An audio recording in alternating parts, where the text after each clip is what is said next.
꿈다운 라디오, 꿈다운 새벽 책방, 오늘도 기분 좋게 시작합니다. 내 삶 자체가 내가 맺고 있는 인간관계의 총합이기 때문이다. 일에서 성공해도 가족이나 주변 사람들과의 관계가 건강하지 않다면 성공적인 삶이라 할 수 없다. 공자의 가르침의 핵심은 인이나 덕이 바람직한 인간관계를 위한 총론이라면 충, 임금과 신하의 인간관계, 교, 부모와 자식의 인간관계, 신, 친구 사이의 인간관계 등은 모두 각각의 인간관계에 대한 강론이다. 예수님은 너희에게 새 계명을 주노니 서로 사랑하라 라고 했다. 복잡하게 여러 계명을 준 것도 아니고 다양한 가르침을 내린 것도 아니다. 그저 가장 중요한 것 하나만 강조해서 가르침을 내렸는데 그것이 바로 서로 사랑하라다. 그게 가르침의 전부다. 이처럼 성현들의 가르침의 핵심에는 인간관계에 대한 강조가 한결같이 들어있다. 인간관계는 어디서 배우나. 하지만 20세기 이후 현대사회의 교육 시스템에서는 대인관계를 맺고 유지하는 법에 대해 체계적으로 가르치지 않는다. 수천 년 동안 인류는 대인관계를 교육의 핵심으로 파악하고 가르치고 배워왔음에도 불구하고 오늘날 학교에서는 학생들에게 인간관계에 대한 교육은 실시하지 않는다. 오늘날 전 세계 모든 나라에는 비슷한 과목 간의 서열 구조가 있다. 언어와 수리 관련 과목이 항상 높은 위치에 있다. 유럽이든 아프리카든 아시아든 아메리카든 전 세계 어느 나라나 다 마찬가지다. 언어와 수리 능력을 강조하는 것은 임금 노동자로서 요구되는 자질이기 때문이다. 공자나 예수나 소크라테스가 가르쳤던 인간관계의 덕목은 사실 리더가 되기 위해 필요한 것들이다. 그러나 현대 학교 교육에서는 리더를 길러내지 않는다.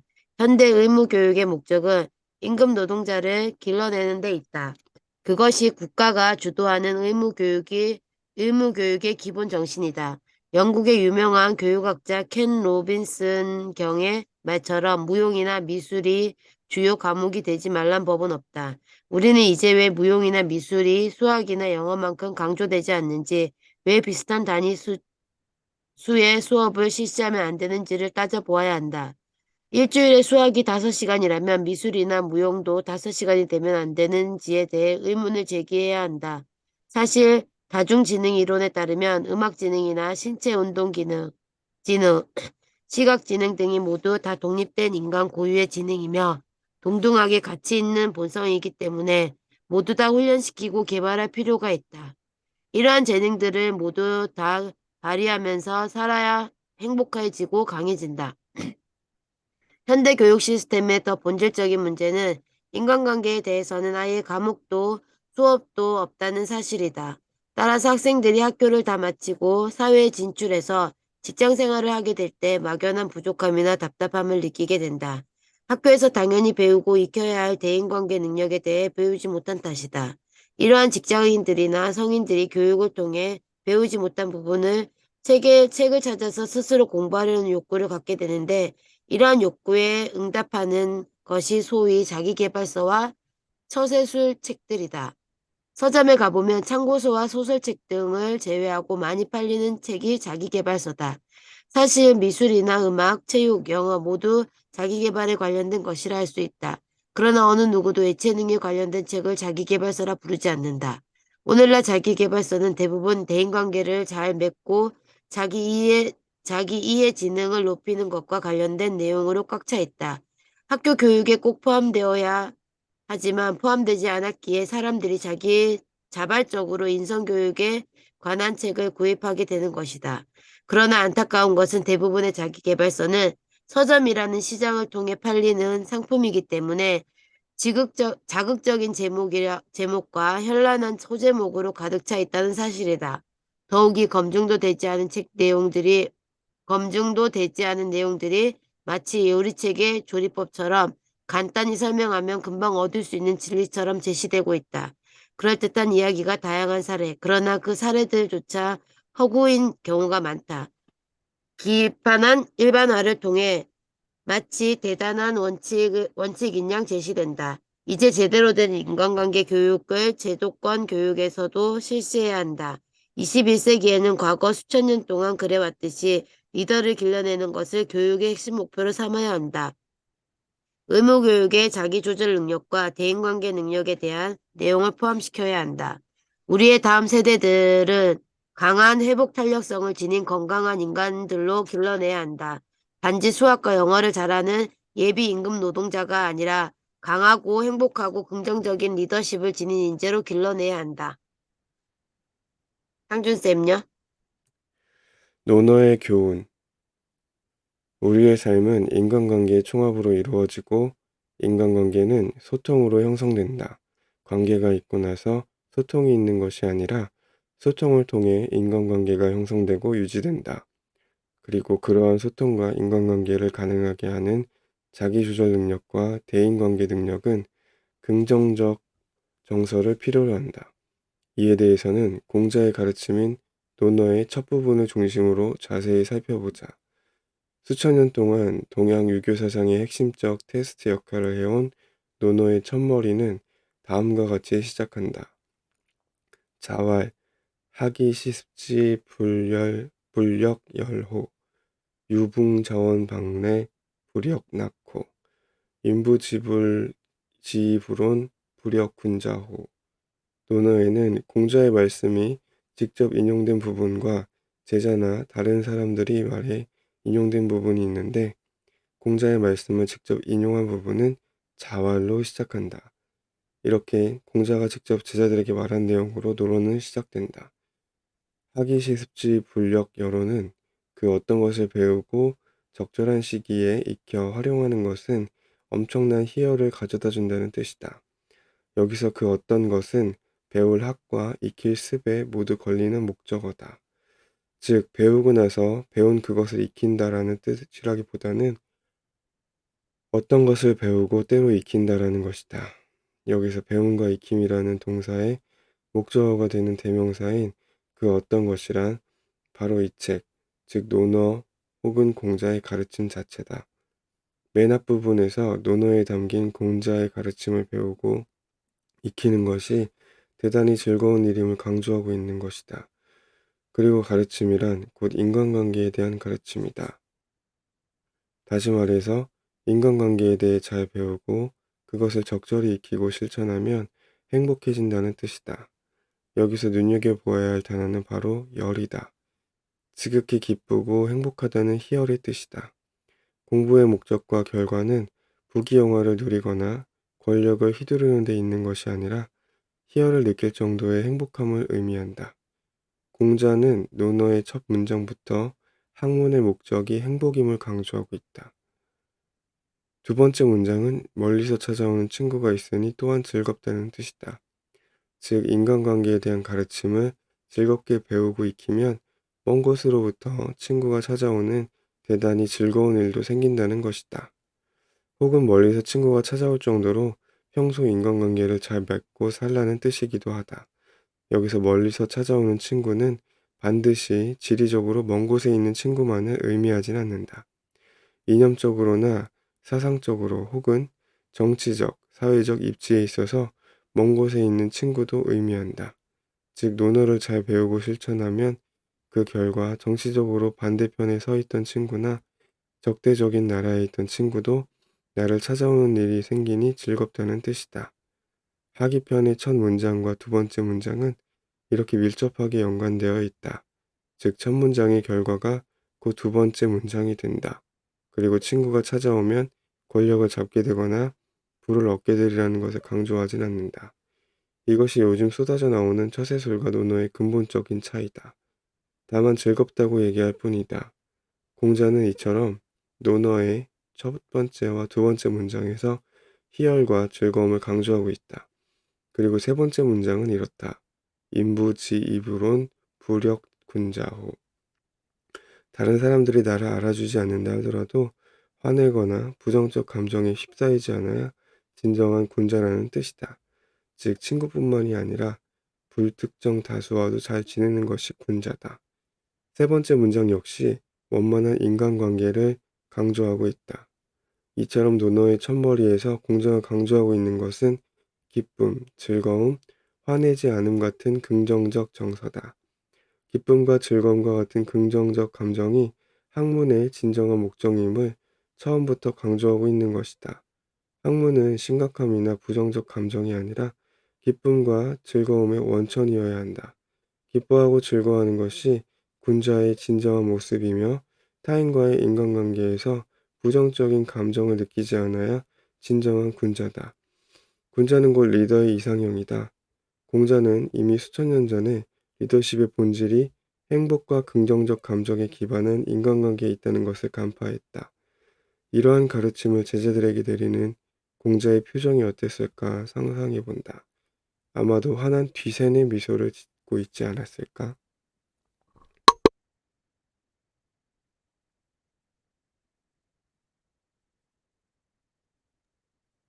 친구 관계의 중요성, 어떤 사람인지를 알아보려면 그 사람의 친구를 보라는 얘기가 있다. 공자도 친구 관계를 논어에서 여러 차례 강조한다. 자아 확장력은 그 사람의 친구 관계를 보면 파악할 수 있다. 친구 관계는 완전히 자발적인 관계다. 친구 관계는 다른 인간관계와는 달리 생물학적으로나 법적으로 혹은 특정한 조직에 의해 구속되거나 제한되지 않는다. 친구를 얻는 가장 쉬운 방법은 다른 사람에게 관심을 기울이는 것이다. 관심을 끌려는 애쓰는 인연보다 다른 사람에게 관심을 보이는 2개월 동안 더 많은 친구를 얻을 수 있다. 배려하고 관심을 표명하는 것을 배워야 한다. 여자들은 쉽게 속내를 털어놓고 정신적 지지를 통해 친해지며 그들의 우정을 유지할 수 있지만 남자들은 속내 털어놓기가 어렵다. 힘들다.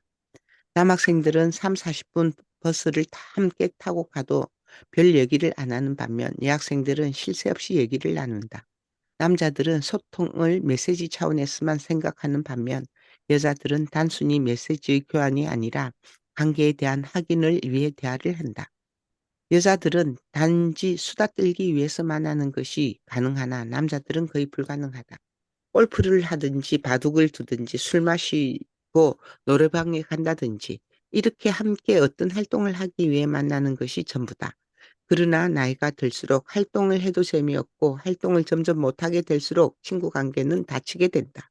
남자의 수명이 여자보다 훨씬 더 짧은 이유가 남자들이 친구가 없어 외롭, 외롭기 때문이라는 연구도 있다. 심지어 남녀 모두 나이 들어갈수록 공감 능력이 더 뛰어난 여자친구와의 우정이 남자친구와의 우정보다 만족스럽다는 조사 결과도 있다.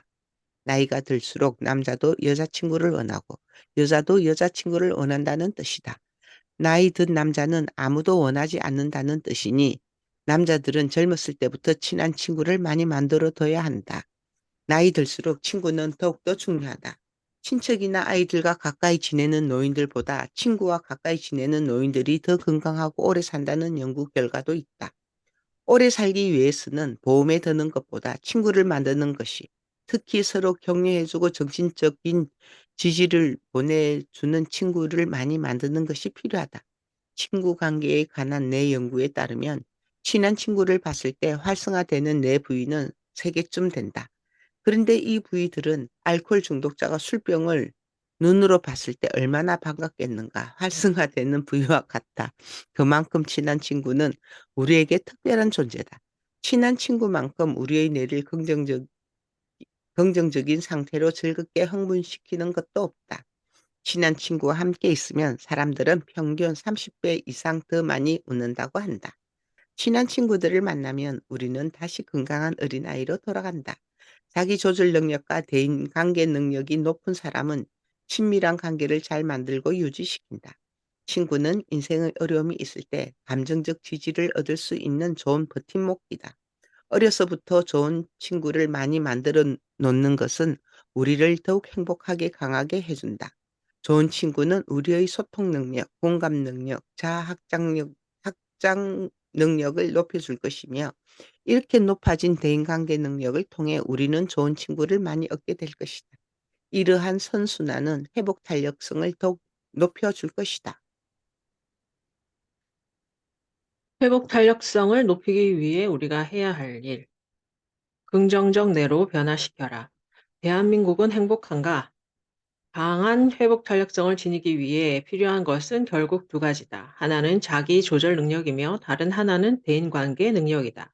후천적인 노력을 통해 회복 탄력성을 높이려면 자기 조절 능력과 대인 관계 능력을 향상시켜야 한다. 그리고 이 두 가지를 길러주는 것은 바로 긍정적 정서다.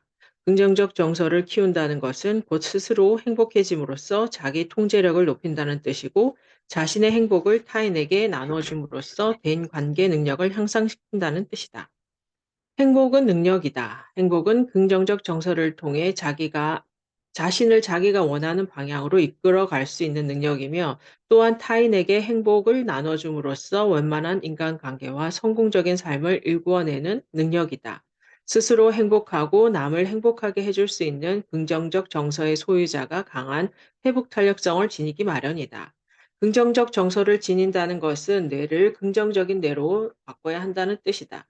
물이 반쯤 찬 컵이 있을 때 부정적인 사람은 물이 반밖에 없네라고 생각하고, 긍정적인 사람은 물이 반이나 남아있네라고 생각한다는 것은 누구나 다 아는 얘기다. 그런데 문제는 앞으로는 물이 반이나 남아있네라고 긍정적으로 생각해야지라고 결심한다고 해서 곧 긍정적인 사람이 되지 않는다는 사실이다. 그것은 마치 근육질의 매력적인 몸매를 보고서 나도 앞으로 저렇게 복근도 키우고 멋진 몸매를 가져야겠다고 마음먹는다고 해서 그렇게 될 수 있는 것은 아닌 것과 마찬가지다. 몸짱이 되려면 몸에 지방을 빼고 근육을 키워야 한다. 마찬가지로 긍정적이고 낙관적인 사람이 되려면 뇌의 부정적이고 비관적인 정보 처리 루트를 약화시키고 긍정적인 루트가 강화되도록 습관을 들여야 한다. 긍정적인 성격의 소유자가 되기 위해서는 꾸준하고도 체계적인 노력을 통해 긍정성을 단련해야 한다. 학자들은 긍정성의 자기 통제 능력은 일종의 근육과도 같아서 사람마다 제한된 능력을 갖고 있으며 주어진 시간 내에 견뎌낼 수 있는 부하량이 정해져 있다고 한다.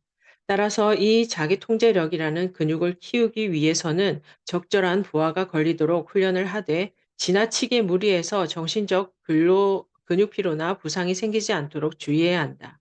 뇌과학 연구에 따르면 부정적 감정과 긍정적 감정이 처리되는 부분은 서로 다르다.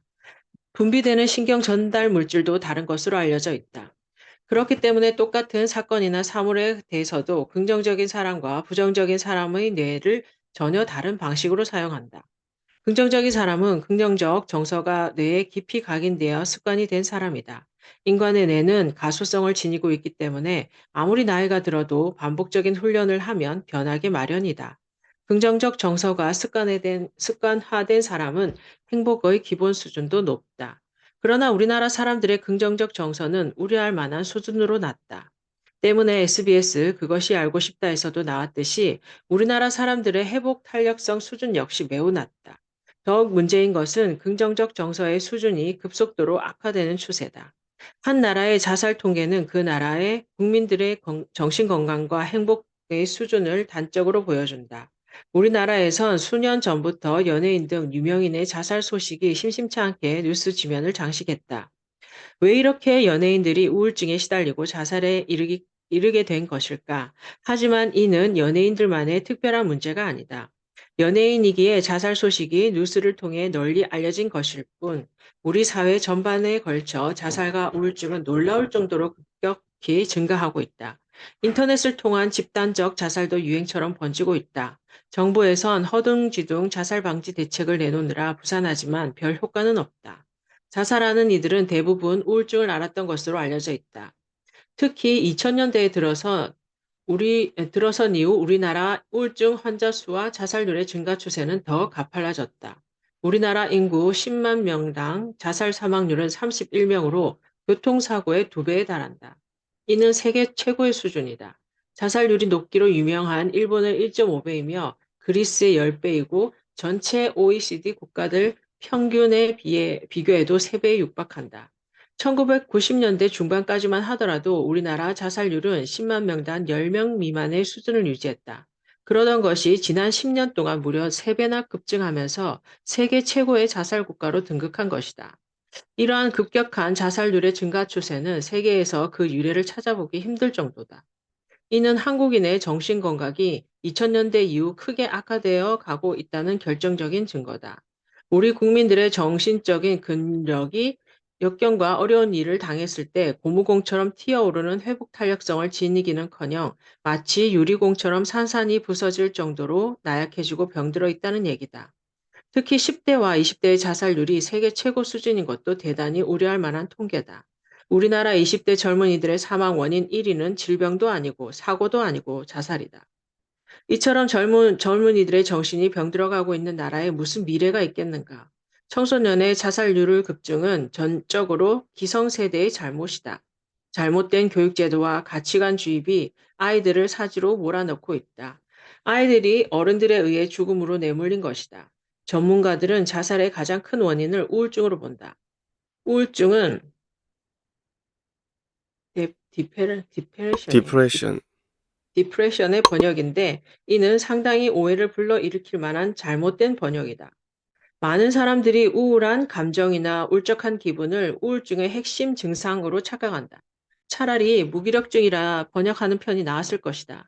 무언가에 짓눌려서 몸과 마음이 꼼짝도 할 수 없을 만큼 억눌린 상태가 곧 우울증이다. 무기력증을 느끼고 일에 집중하지 못하며 자신에 대해 무가치함과 죄책감을 느끼는 것이 우울증의 핵심이다. 특히 청소년들에게서는 무기력증뿐 아니라 쉽게 자극받는 과민 상태도 흔히 나타나는데 과다한 분노 노출이나 짜증 혹은 반항적 행동으로 표출된다. 우울증은 신경 전달 물질이 부족해서 생기는 뇌의 질환으로 마음을 즐겁게 고쳐 먹는다고 낫는 병이 아니다. 다시 말해 반드시 치료받아야 할 뇌의 질환이다. 심한 우울증이나 치매 환자의 뇌 사진을 찍어보면 정상인에 비해 뇌실이 확대되어 있고 실제적인 뇌의 부분은 쪼그라들어 있는 것을 볼 수 있다.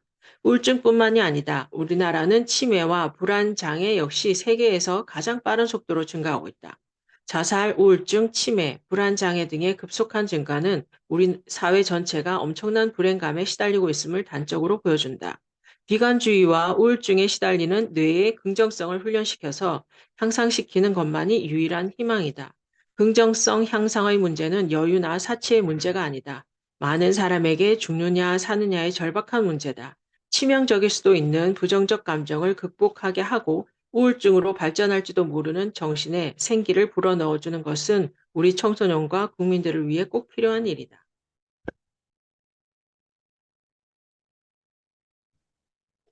행복의 기본 수준을 높여야 한다.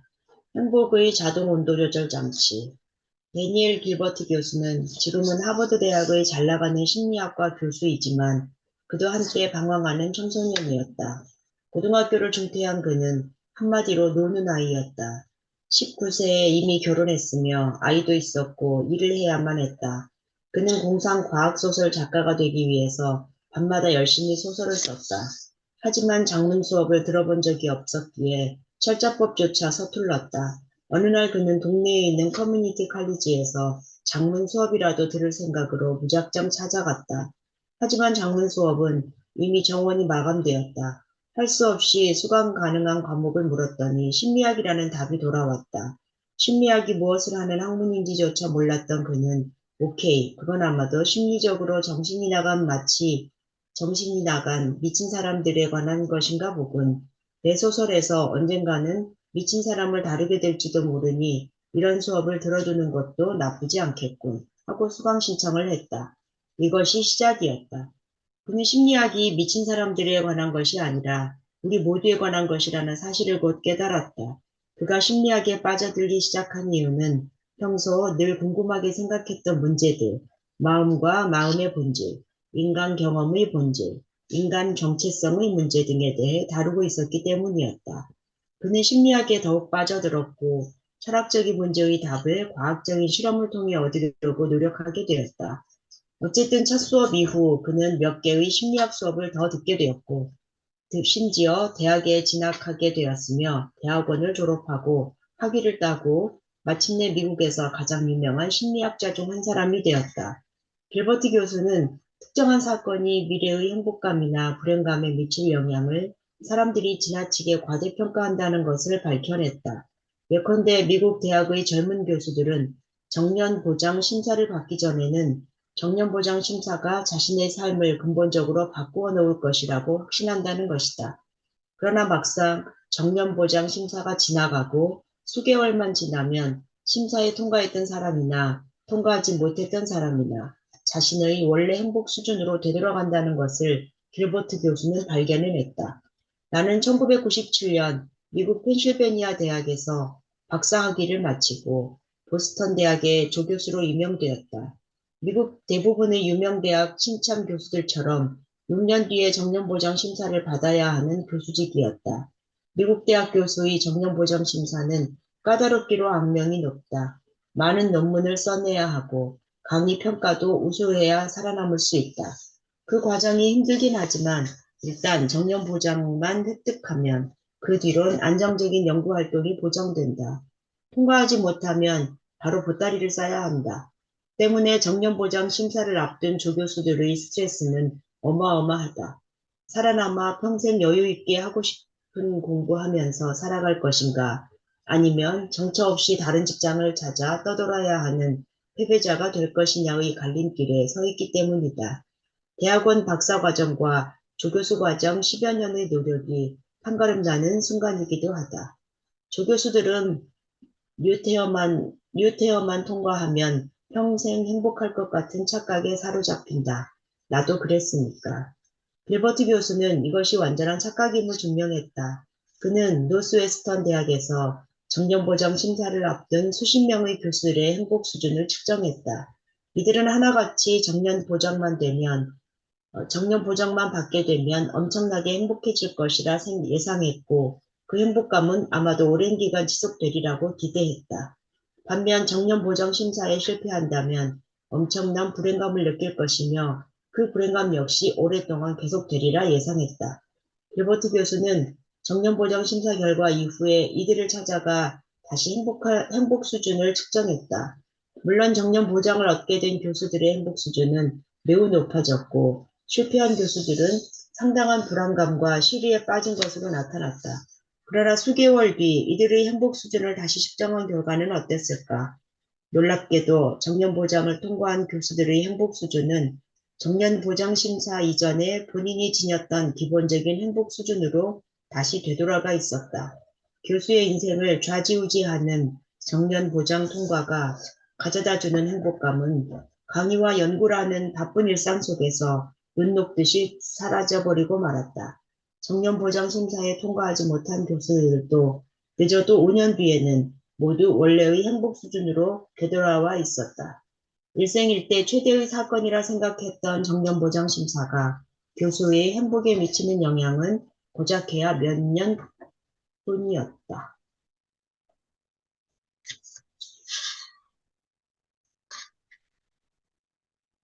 어디 정년보장 심사를 앞둔 교수뿐이겠는가. 살아가면서 우리는 이러한 착각에 종종 사로잡힌다.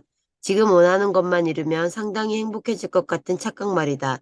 대학 입학만을 바라는 고3 수험생들, 고시원에 틀어박혀 와신 상담하는 고시생, 임원 승진을 앞둔 회사원, 장군 승진을 앞둔 군인, 마음에 드는 이성에게 구애하는 젊은 남녀들. 로또 당첨을 간절히 바라는 사람들, 이들은 모두 자신이 원하는 것만 이루어지면 영원히 행복할 거라는 환상에 사로잡히게 된다. 그러나 길버트 교수는 이 모든 것이 환상에 불과하다는 사실을 보여준다. 원하는 것을 얻게 되든 얻지 못하든 간에 우리는 얼마간의 시간이 지나면 다시 원래의 행복 수준으로 돌아오고 만다. 선거에서 자신이 원하는 후보가 당선되면 대단히 행복할 것이고 반대편의 후보가 당선되면 아예 한국당을 떠나고 싶다고 말하는 사람들이 있다. 이들 모두 선거의 결과가 자신의 행복감에 미치는 영향을 과대평가하고 있는 것이다. 예컨대 지난 미국 대통령 선거에서 조지 부시가 대통령에 당선되면 대단히 행복할 것이라고 부시의 지지자들은 믿었는데 선거가 끝나고 한 달도 채 지나지 않아 자신의 원래 행복 수준으로 복귀해 있었다. 자신이 원하는 후보가 당선되었다고 해서 더 행복해지지도 않았고 떨어졌다고 해서 더 불행해지지도 않았다. 심리학자들은 복권에 당첨된 사람들에 대한 연구도 진행했다. 노스웨스턴 대학의 심리학자 브릭맨과 그의 동료들은 복권에 당첨된 사람들에 대한 행복 수준이 일반인들과 별다른 차이가 없다는 것을 밝혀냈다. 물론 복권에 당첨된 순간에는 기분이 좋았을 것이다. 그러나 그 효과는 불과 몇 개월 뒤면 사라져버리고 만다. 불행한 일도 마찬가지다. 교통사고로 장애인이 된 사람들의 행복 수준도 일반인들과 크게 다르지 않는 것으로 나타났다. 이들 사고 직후에는 커다란 불행감을 느꼈지만 시간이 충분히 지나면 원래 행복 수준으로 돌아온다는 것이 밝혀졌다. 이러한 일련의 연구들은 인생에 일어나는 어떠한 사건들에 의해 나의 행복이 결정되리라는 생각은 잘못된 것이라는 점을 말해준다.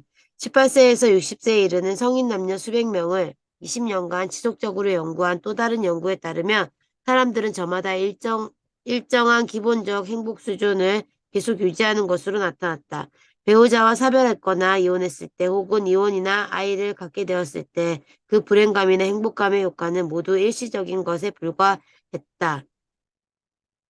일시적인 행복감 혹은 불행감에 젖어가는 다시 본인의 고유한 행복의 기본 수준으로 돌아갔다. 길버트 교수가 여러 연구를 통해 일관되게 발견한 것은 다음과 같은 사실이다. 인간관계에서의 갈등이든 스포츠 경기의 승부 결과든 애인에게 차이든 어떤 일이든 간에 그것이 우리의 행복감에 미치는 영향력은 당장에는 상당히 실제적이고 강하지만 얼마간의 시간이 지나면 사람들이 예상하는 것보다는 훨씬 작고 빠르게 지나가는 일이 되어버린다.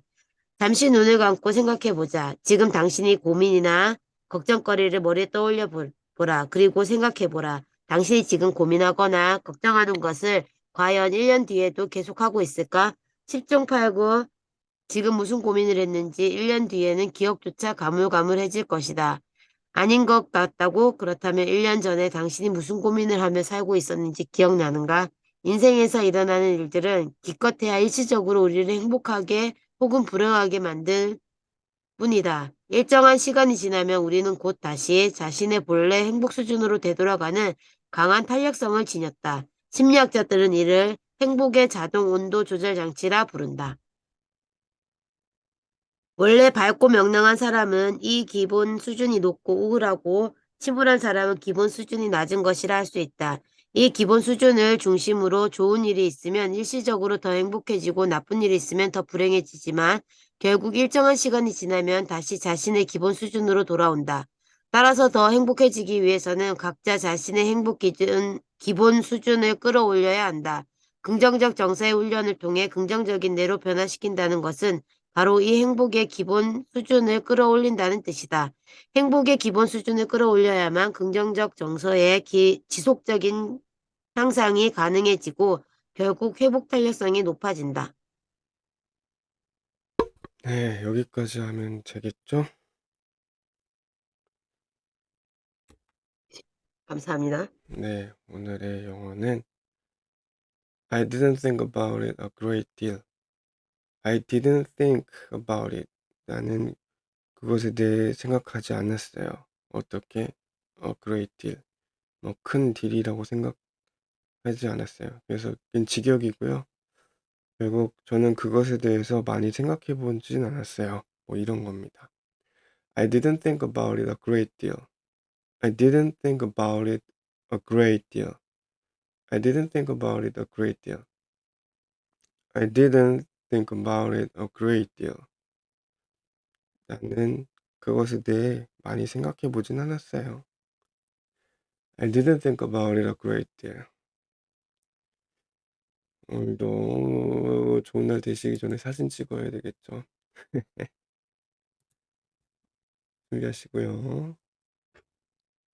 공자가 뒤새는 미소를 지었을 것 같다는 게 참 인상적이네요. 갑니다. 네, 수정님도 나오셨고 하나, 둘, 셋.